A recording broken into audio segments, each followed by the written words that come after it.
Notre invité, vous avez raison, c'était plutôt le matin. Il a réveillé les Français pendant 30 ans. Il les accompagne depuis 4 ans maintenant à l'heure du déjeuner avec William à midi, tous les jours sur C8.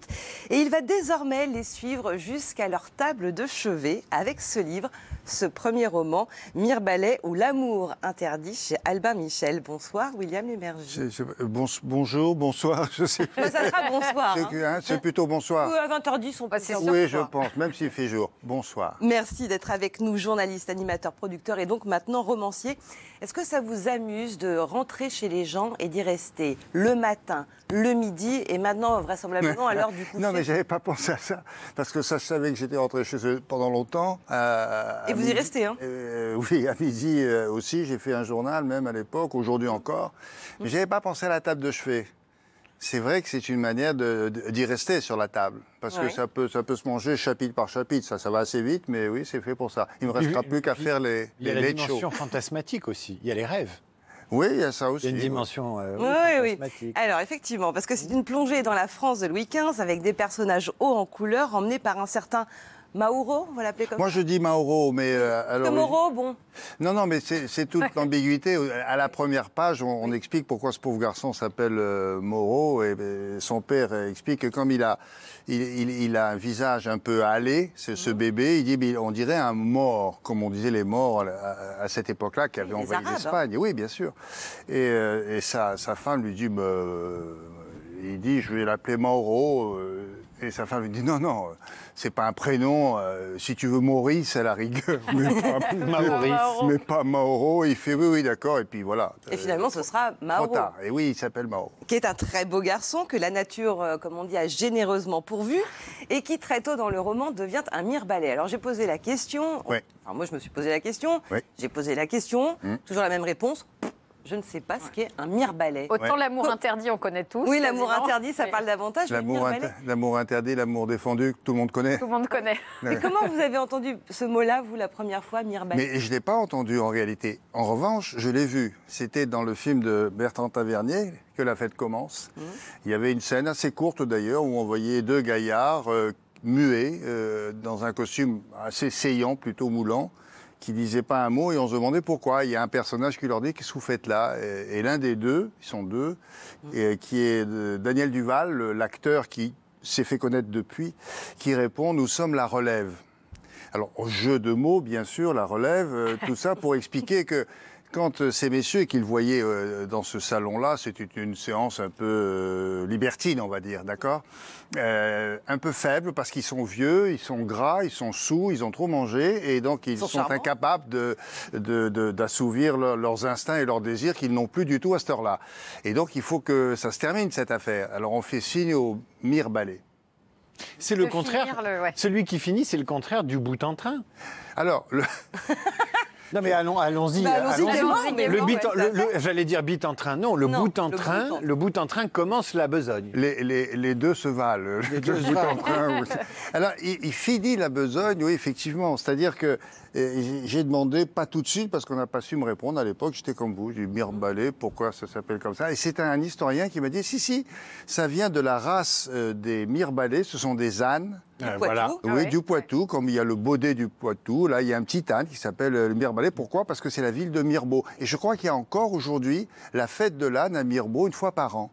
Donc ce sont des ânes reproducteurs. Et c'est même devenu une commune en Haïti parce que des Français originaires du Poitou ont vu cette petite région en Haïti avec les animaux sauvages, etc. Ouais. Ils se sont dit, tiens, on va l'appeler Mirebalais. Donc il y a un rapport avec le bout en train qui est un cheval aussi, me semble-t-il. Vous étiez à votre...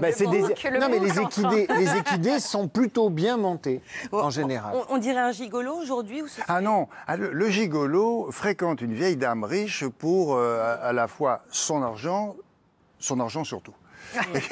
Et donc là, c'est pas le cas. Lui, on fait appel à lui. C'est un gars qui est un jeune paysan, un peu rigolo, qui a du charme, qui est insolent, que tout le monde adore, qui fout pas grand-chose. Et puis, c'est l'occasion, il faut lire le livre, qu'un jour, on lui propose ça. Et il va gagner un peu de sous. Mais c'est pas sa vocation. Il est là un peu par hasard, mais ça va lui servir pour grimper tous les échelons de cette échelle sociale. Et à l'époque, c'était pas facile pour un fils de paysan. Le problème avec Mauro, c'est qu'il est irrésistible, littéralement, pour ces dames. Oui. Illustration, vous dites à un moment, mordu ou lâche le compte, furieux, un mire-balai, c'est un âne qu'on paie pour distraire nos femmes, pas pour qu'il nous fasse cocu. Oui. C'est là où il devient dangereux, notre Ben, Emma évidemment. Auro, c'est qu'elle tombe tous dans... Mais il y est dans- pour rien, le pauvre. Moi, je le défends, même si je ne suis pas officiellement son avocat, quoique. Ce garçon-là, il officie dans ces soirées dont je viens de vous parler. Elles ne sont pas si fréquentes que ça. Quoique sous le régent, c'est quand même lui qui a inventé le concept, hein, le régent de ce type de soirée-là. Les orgies. Ah oui, une orgie. Alors, c'est assez régulier, mais bon, lui, on l'invite comme ça, il vient. Mais au-delà de ça, les dames qu'il a honorées trouvent ça tellement formidable qu'elle lui passe un coup de fil, quoi, si j'ose dire. Et donc, elle demande à le revoir. Et lui, il dit pas non, parce que d'abord, il dit jamais non, surtout à ce genre de choses. Ah oui. Et parce que c'est un peu son boulot maintenant. Il dit, moi, ça va me permettre de les rencontrer dans d'autres circonstances. Et peut-être que, etc., etc. Alors, oui. Et là, les maris disent ce que vous venez de dire. C'est ça, c'est, ah non, non, non, ça va. Pour qu'il les distrait de temps en temps. On veut bien. Bon, Et allez, c'est les maris admettons. qui payaient le service. Et oui, en plus. Mais le problème, c'est que les femmes tombent amoureuses, Bah oui. forcément. Et non. Alors, il y a quelques scènes torrides, quand même, forcément. Comment est-ce que vous les avez abordées, ces scènes-là? Parce que vous êtes plutôt pudique. Non, alors c'est pas les plus faciles quand on ne sait pas votre métier. Je n'ai jamais écrit de livre porno, c'est pas demain la veille, mais là, il fallait bien être dans l'ambiance générale. C'est-à-dire que si vous ne décrivez pas de manière relativement précise, sans trop en dire, parce que je trouve que c'est ça qui est plus sexy. Enfin, je ne sais pas si vous êtes d'accord, mais ce qu'il faut, c'est suggérer. Oui, c'est c'est pas plus non érotique plus que faire porno, un gros plan en disant ah non, ça c'est moins bien. Donc là, effectivement, il fallait suggérer, mais j'avais toujours l'impression d'avoir mis un mot de trop ou une image de trop, parce que je restais toujours avec cette idée que on pourrait en faire un film, une série, peu importe. Donc je voyais l'image, je dis non, ça, il ne faut pas que je le dise comme ça, il faut que je laisse supposer qu'il y a un paravent devant, un rideau. Je me trouvais des prétextes. Bon, voilà, c'est pas le plus facile, c'est sûr. Et finalement, à la relecture, vous êtes satisfait de ces scènes-là? Oui, mais j'avais peur, moi, de la lecture de l'éditeur, en disant, dis donc, vous êtes gonflé, on ne vous attend pas sur ce terrain, auquel cas... Oui, c'est la question oui. que je me posais. L'énergie fait un premier livre, un premier roman. Un premier roman. Et il a un public, c'est un public qui lui est fidèle. Enfin, vous êtes un des hommes les plus célèbres de France. Les gens ont un rapport Mais vous êtes très aimable. familier Je suis très avec content de venir vous voir. Les gens ont un rapport familier avec vous. Ils pensent que l'énergie, c'est comme ces albums des Beatles qu'on a, ou tout le monde a eu l'énergie près de sa cheminée. À la dans son maison, foyer. oui. À la maison. Oui, Et donc vous arrivez sur quelque chose qui est une niche, qui est un roman dont le héros fait une carrière, une ascension sociale avec son organe et avec... Alors, oui, Voilà. mais pas seulement. Sinon, ça n'aurait pas été très intéressant. Non, bien sûr, mais...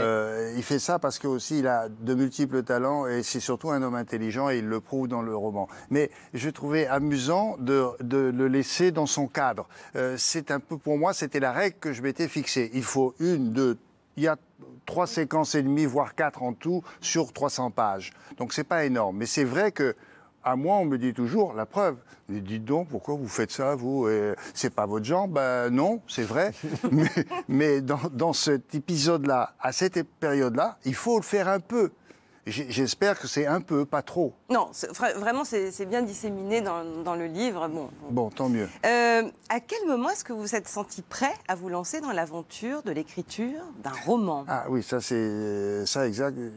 Quand j'ai vu le film, ça m'a amusé. Que la fête commence, hein, de Oui, Bertrand le Tavernier, film Que la toujours. Oui, fête d'accord. commence, je me suis dit, tiens, c'est rigolo. C'est quoi? C'est un métier? Non, c'est pas un métier. C'est un extra. Comme on fait venir des extras, il y a des extras sexuels. Ah bon, très bien, je savais pas. Et puis je me suis amusé. Vous savez, on a souvent ce genre de réflexion quand vous croisez, vous êtes à la terrasse d'un café, vous attendez un ami ou une amie, puis vous dites. Tiens, cette dame qui passe, qu'est-ce qu'elle doit faire dans la vie? oui. On s'est tous C'est un amusés à super ça. jeu, bien Et sûr. ben moi, quand j'ai vu cette séquence, je me suis dit, mais ce gars-là, en dehors de ça, qu'est-ce qu'il fait dans la vie? Il est jeune, il a l'air vigoureux, plutôt sympa. Et je me suis amusé à prendre des notes, mais sans plus, et n'étant pas un romancier professionnel. J'avais écrit d'autres bouquins sur des sujets plus sérieux. Mais ça, non. Et puis, il y a 2 ans et quelques, je me suis dit, bon, il faut que je récupère tout ça. Je raconte à mon éditeur, tiens, en fait, j'ai un truc en magasin. Je dis, oui, oui. Et là, elle me dit, car c'est une éditrice, elle me dit, mais c'est bien ça, vous devriez le rédiger. Bah, je dis, vous croyez que je sais faire ça? Bah, écoutez, vous n'allez pas le laisser comme ça, vous n'allez pas le donner à quelqu'un d'autre. Non. Écrire un scénario, peut-être. Mais j'essaye, voilà, j'ai essayé. Mais c'est vrai qu'un roman, il faut avoir une structure, il faut suivre un chemin, et d'autant plus que le chemin, c'est vous qui le tracez. Mais d'ailleurs, vous parliez de séquences tout à l'heure, c'est presque un lapsus parce que Oui, vous aimeriez le voir adapté. Volontaire, un lapsus volontaire. Non, c'est un... C'est compliqué, un lapsus volontaire. Non, mais quand moi qui ne suis pas un romancier professionnel, c'est que quand j'ai écrit ça, j'avais une caméra au bout du stylo. Bien sûr, ouais, c'est ça. Et là, je peux vous dire, si vous me dites passe-temps, racontez-moi la scène, je vais vous la décrire avec. Je peux même vous mettre la musique, je vous la chanterai pas. Ah oui. Mais s'il y a des rideaux qui sont en soie, un peu jaunes avec des dessins, comment il a robe de la vicomtesse, comment il est habillé lui avec un gilet en cuir sans manches, un pantalon comme ci, comme ça, que les bottes sont à mi-mollet, je vous la Donc décris. la prochaine étape, c'est que vous allez passer derrière la caméra. Alors, ça aussi, c'est un autre boulot. Quitte à être quelque chose plutôt derrière, oui, parce que devant, j'ai passé l'âge. Et qui va jouer le Mauro? Alors, c'est une bonne question. Vous avez pas mal d'idées quand même. C'est un sujet dans une France qui est un peu vous avez réfractaire. déjà avancé sur le casting. J'ai lu Guillaume Canet à 20 ans, Oui, par exemple. Un acteur français, Bronzé. non, Bon, Guillaume Canet, vous lui mettez un petit peu de fond de teint et il fera l'affaire. à 20 ans, mais donc plus... Est-ce qu'il ne faut pas chercher un acteur, Alors, moi, Brad un Pitt... acteur métis ou attendez, un acteur oui, bien sûr. Mauro? Oui, Un si, mort. bien sûr. Alors, il n'est pas métis. Hein. Son père a travaillé dans les champs toute sa vie. Et, Les burinés, quoi. Oui, c'est ça. Et il est Ça cramé. s'appelle Quoi, Morte-Sagne. oui, D'ailleurs, Morte ça sonne bien. C'est joli. Mais là, il faudrait peut-être, oui, un acteur métis, un mélange. Mais moi, je voyais quelqu'un... Ou alors Brad Pitt dans Troy. Ah oui. Avec les cheveux un peu longs comme ça, avec des mèches, je le voyais comme ça. Thelma et Louise. Quelque chose. Et puis si on remonte plus loin, c'est Errol Flynn dans les films de pirates. C'est voilà, c'est des types comme ça. C'est-à-dire que quand vous les voyez, homme ou femme que vous êtes, vous dites, il est irrésistible. Et la belle Lison, son amour de jeunesse, Oui. vous imaginez qui? Lison, elle est... Je suis dispo. Bien. Allez, Lison, on se calme. On va l'appeler Lison. Oui, ça peut être ça. Elle a des cheveux longs, elle est brune, elle a les yeux un peu plus clairs que le vôtre, mais ça peut être Ouais, ça. mais elle est jeune quand même. Et alors Vous savez que ces blagues-là, c'est interdit maintenant. C'est Avec Léa, je peux, Mais parce on qu'elle se m'en a, permet- elle m'en a envoyé on se tellement. permet tout dans le c'est même. vrai. Elle m'a fait pas mal de blagues anti-vieux, donc... Ah oui. En tout cas, il y a quelque chose du mousquetaire, de Fanfan la Tulipe. Oui, aussi oui. dans ce... Parce que c'est aussi un roman de KPDP. C'est un ciné-roman de KPDP. C'est un mélange de, oui, vous l'avez dit, Les Trois Mousquetaires, c'est Jean Marais dans Lagardère, c'est Fanfan la Tulipe. Mon oncle avec Benjamin aussi. Oui, Benjamin, ça peut être effectivement... Oui, Benjamin, c'est pas mal. Il n'a pas l'âge du personnage, mais c'est pas mal, Benjamin. Gérard Philippe, Belmondo dans Cartouche. Voilà, ce sont des personnages comme ça qui ne marchent pas, ils virevoltent. Il passe d'un balcon au rez-de-chaussée, mais après, il se retrouve sur le toit. Ouais. Donc, c'est ça qui m'a amusé. Et il faut qu'à chaque fois, entre le balcon et le toit, il se passe quelque chose. William Lémerger, on a une curiosité, c'est par rapport à toute cette carrière audiovisuelle, à tous ces télématins, à toutes ces matinées, est-ce que ça sert à quelque chose quand on entreprend une carrière de romancier, d'avoir fait autant de plateaux, d'avoir reçu autant d'invités, d'avoir entendu autant de chroniqueurs, d'avoir réveillé la France? Est-ce que pour faire un roman, ça sert? Ou finalement, c'est un autre homme qui a travaillé à ce roman? Alors, c'est un peu des deux. Mais c'est vrai que le fait d'être là tous les jours, à la même heure, pendant extrêmement longtemps, c'est-à-dire 32 ans en réalité, ça aiguise votre curiosité. C'est-à-dire que les gens, vous les regardez, vous leur passez à travers, vous les scannez en réalité, à force d'en voir tous les jours et qu'ils ne vous disent pas la même chose. C'est-à-dire que vous avez beau rencontrer quelqu'un que vous connaissez, oui, mais c'est le lundi, il vous dit une chose. Le mardi, ça sera autre chose. Et donc, il faut être extrêmement attentif. L'attention se transforme en curiosité et à la fin, vous passez votre vie à regarder les gens quand vous sortez du studio. C'était un peu mon problème. Je me souviens, ma femme, je traînais toujours derrière et c'était... arrête de traîner. Traîner, c'était ça. C'était regarder et tout m'intéressait. Donc, oui, je pense que d'avoir fait ce boulot-là, j'avais envie ensuite de raconter des histoires. Et c'est pour ça que j'avais la tête en l'air et pas tellement sur ce que je faisais, quoi, oui. Dans le déroulé du livre, on va suivre donc les aventures de Mauro, qui va quitter sa province. On en parle de Saint-Cyprien, de Sarlat, on est dans le Périgord noir. C'est très très beau, c'est très télégénique, ça, pour le coup. Ben oui, c'est vrai. Sarlat, c'est magnifique. On dirait un décor. Tellement c'est beau, sauf que c'est vrai. Oui. Et donc vous passez dans n'importe quelle rue, vous dites ah c'est bien, je peux faire une photo, mais vous enlevez le décor. Non non non, c'est la vraie rue. Ah bah dites donc. C'est bon bien. aussi, ça, là. Ah bah oui, là on est vraiment Il y a dans des le- restos partout. Il y a quelque chose du terroir qui fait du bien aussi Ah bon dans votre livre ou même dans votre façon d'être. On vous associe à quelque chose du terroir parce que vous parlez du quotidien des gens. Ouais. Ça, c'est un quotidien aussi pour beaucoup de Français parce qu'on est toujours omnibulé par Paris, mais vous aviez envie de montrer. Ah non, mais Paris, c'était l'objectif des personnages pour que l'aventure soit à une autre dimension. Tout d'un coup, qui dit Paris dit Versailles, qui dit Versailles dit la Pompadour, dit le roi, etc. C'était autre chose. Sinon, tout se passe. Il aurait très bien pu finir sa vie à Sarlat ou dans le coin, ce jeune homme. Et ça m'amusait de d'écrire un peu cette vision des choses dans cette France du 18e. Vous vous rendez compte, c'est un petit pays là-bas. Paris, c'est à 10, 11, 12 jours quoi, de carrosse. Maintenant, c'est à 2 heures en train. J'ai une curiosité, Mirbalet 2020, il fait quoi? Il naît dans quel milieu et il réussit? Alors oui, ça peut être un type, dans le monde des affaires, on a déjà connu ça. Des types un peu ambitieux, un peu grande gueule, charmants, Beau dont on gosse. disait, oh là, il est un peu escroc, machin. On dit, oui, mais écoutez... Avec une tchatche. Oui, il a de la tchatche, et puis on l'invite à dîner, il est marrant, il est sympa, il a toujours de mots aimables. Voilà. Il y a des types comme ça dans le monde de la culture. On a déjà rencontré des types qui étaient assez beaux de la bouche. Donc le type parlait bien. Beau de la bouche. Et C'est la formule. je vais la noter. Je vais vous la garder pour plus tard. C'est une sorte de caméléon aussi, il s'adapte à tous les milieux, toutes les personnes. Oui, alors, et puis alors, dans le monde d'aujourd'hui, ça serait quelqu'un dont je me méfierais, moi, en tout cas. Je me dirais, lui, il est trop malin, trop sympathique pour ne pas être escroc. Ah oui.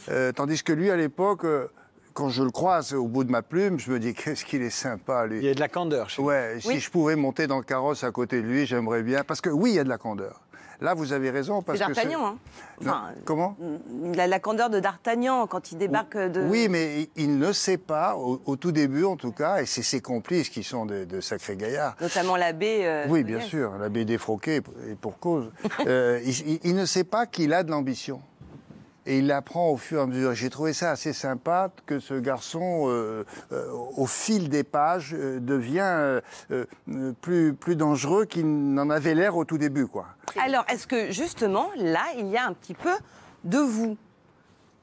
C'est-à-dire Quand vous étiez jeune, quand vous êtes monté à la capitale aussi. Ah, moi, je suis arrivé ici, je ne vais pas vous raconter ma vie, mais je suis arrivé, je suis mal tombé. Je suis arrivé faire mes études en mai 68, Ah oui. à Nanterre. Ah oui, vous vous avez êtes bien amusé, choisi la bonne adresse. Très mauvaise pioche.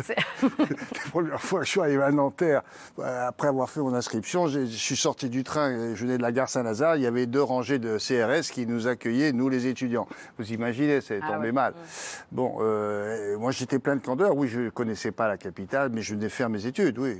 Mais, parce qu'à un moment, vous dites, Mauro rêve de Paris, la ville du roi et de la reine. Oui. On lui a tellement parlé d'or, de lumière, de fontaines de marbre, de ponts habités.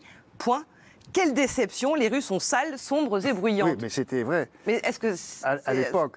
Alors, je vais vous dire, quand je suis arrivé en France, puisque à l'époque, je vivais en Afrique avec mes parents, qui étaient notre base arrière, mon père voyageait beaucoup, et donc, quand je suis arrivé ici, je trouvais que ça sentait pas bon. Je trouvais que la ville ne sentait pas bon. L'Afrique, ça sent les fruits ou les fleurs. Et ici, je trouvais que ça sentait surtout le pot d'échappement. Alors, je trouvais ça pas vrai. Et à l'époque, Malraux n'était pas passé par là. Donc, les façades étaient noires. Ça n'avait pas eu de ravalement. Et je trouvais ça pas aussi bien qu'on me l'avait dit. Et aujourd'hui? Ça va mieux, merci. Ben là, maintenant, ça fait plus de 40, je ne sais plus combien que je vis ici, je m'y suis fait, comme on dit. Mais donc vous avez commencé votre carrière avec la naïveté que Mauro avait au début de la sienne. Alors, peut-être pas aussi naïf, mais non, mais quand vous arrivez comme ça de l'étranger, que vous avez une vision un peu idyllique de la capitale, elle vous rend très vite sur terre. C'est-à-dire que vous arrivez à comprendre très vite que c'est pas simple, que les gens ne sont pas aimables, qu'on ne vous pardonnera rien et qu'on ne vous donnera rien. Donc, il faut se débrouiller. Surtout quand on- Est-ce que le pouvoir est au même endroit que là où il est dans le roman? Ben, Et il y a- Aujourd'hui, votre analyse, finalement, vous pouvez faire la comparaison entre ce garçon qui va à Paris et qui, avec son réseau, ses qualités physiques et intellectuelles, va se placer. Est-ce que les puissants sont les mêmes? Est-ce que le pouvoir politique est aussi puissant qu'il l'était? Où Écoutez, est le pouvoir aujourd'hui, d'après vous? Cela William dit, c'est relativement simple, me semble-t-il. Hein, vous me direz si je me trompe d'après vous. Le pouvoir était à Versailles et pas ailleurs. Le pouvoir était à l'Élysée et pas ailleurs. Donc de ce point de vue-là, Ça n'a pas changé. ça n'a pas changé. Là, il y en a un qui est un peu plus loin que l'autre aujourd'hui, mais à l'époque, c'était Versailles. Aujourd'hui, c'est l'Élysée. Je ne vois pas. Y a-t-il des gens dans le monde politique qui sont séduisants? Il y en a eu certains, oui. Qui ont fait carrière, ou en tout cas que l'on a remarqué. Vous en parlez au passé, hein. À une époque, oui, non, je pensais à... Parce que j'ai vu ce matin une interview de Bernard Tapie qu'il a donnée ces jours-ci, et je me disais, mais quand il était jeune, il a séduit Mitterrand. C'était pas simple à l'époque. Il est devenu ministre de la Ville, et c'était un président de club de foot, pas n'importe lequel. C'était un type qui a dirigé... Et je me disais, voilà... Un jeune type malin à l'époque et qui a séduit les puissants. Alors après, ça a mal tourné peut-être. Mais voilà un exemple. Et donc c'était possible en son temps, peut-être aujourd'hui encore. Pour vous, Tapie est un héros de roman. Enfin, il est romanesque. Lui, oui, il est romanesque. Encore aujourd'hui, Oui, oui, d'ailleurs. bien sûr, avec tous les malheurs qu'il subit et sa façon extraordinaire de les affronter. Et à tel point que le seul mot qui vient aujourd'hui, c'est mais comment il fait? C'est voilà. Vous l'avez interviewé, Tapie? Ah oui, souvent. Oui, Mais souvent. vous aussi, on Non, mais parle de votre énergie qui est redoutable quand même, pour rester dans ce métier dont vous avez dit que c'était si difficile, qu'il y avait autant de gens méchants parfois. Comment est-ce que vous expliquez que vous soyez toujours là? Oui, non, mais c'est vrai que dans ce métier-là, parce que le problème, c'est le nombre. Je m'explique. Il y en a trop, c'est quoi? Non, le problème, c'est qu'on est peu nombreux, au fond. Et donc, la bataille est rude pour peu de place. Donc, il faut dégainer, il faut sortir son épée. C'est pour ça que Moreau apprend à se battre. Mais il ne faut pas que ça se sache. Il faut que ça soit moucheté. À fleurer moucheté. Oui, mais il faut que ça tue quand même, sinon vous êtes foutus. Vous avez tué, vous? Vous me faites peur. Non, vous comprenez ce que je veux dire? Très bien, Quand vous bien sûr. Et là, c'est se battre contre des adversaires. C'est-à-dire que moi, je me souviens avoir passé des castings. On était plusieurs et il fallait y aller, quoi, monter sur scène pour remporter la médaille. Et être choisi pour l'émission en question, car on était très nombreux pour très peu de temps. Justement, l'ennemi, c'est finalement le désir de l'autre qui ne serait pas là. C'est ça, en télé. En télé, il faut être dans le désir d'un metteur en scène, d'un producteur. Oui, d'un mais ça, patron c'est de valable chaîne. pour le cinéma aussi. Mais quel a été votre secret, vous, pour être désiré un peu plus que les autres et vous retrouver derrière devant Alors, je sur un sais pas, plateau? je n'ai pas mesuré la taille de mon désir, mais ce que je veux dire, c'est que à l'époque, j'avais assez vite compris qu'avec les candidats à un poste d'animateur ou de co-animateur, à l'époque, j'ai commencé comme ça, il fallait être le meilleur dans le temps le plus court et d'une manière la plus originale. Il faut être original, il faut faire vite, et il faut convaincre avec 1, 2, 3 arguments, pas plus. Parce qu'on ne vous jugera pas sur recto verso. On vous jugera sur le recto et que ça soit court. Donc il fallait y aller, il fallait jeter vite. Et donc les castings, c'était ça. Et lui, là... C'est ce qu'on retrouve hein, dans ce Ah roman. bon Il y a cette... C'est oui, vite, si, ça va vite, il y a des rebondissements. Ah non, mais ça, j'y tenais ça beaucoup. accroche. Et Alors, j'avais pas fait, moi, comme vous venez de le faire, le lien avec ma propre carrière dans le métier. Mais c'est vrai que, moi, mon ambition, quand j'ai écrit ça, il faut que ça aille vite, quoi. Un peu comme ce que je viens de vous décrire, mais j'y pensais pas à ce moment-là, oui.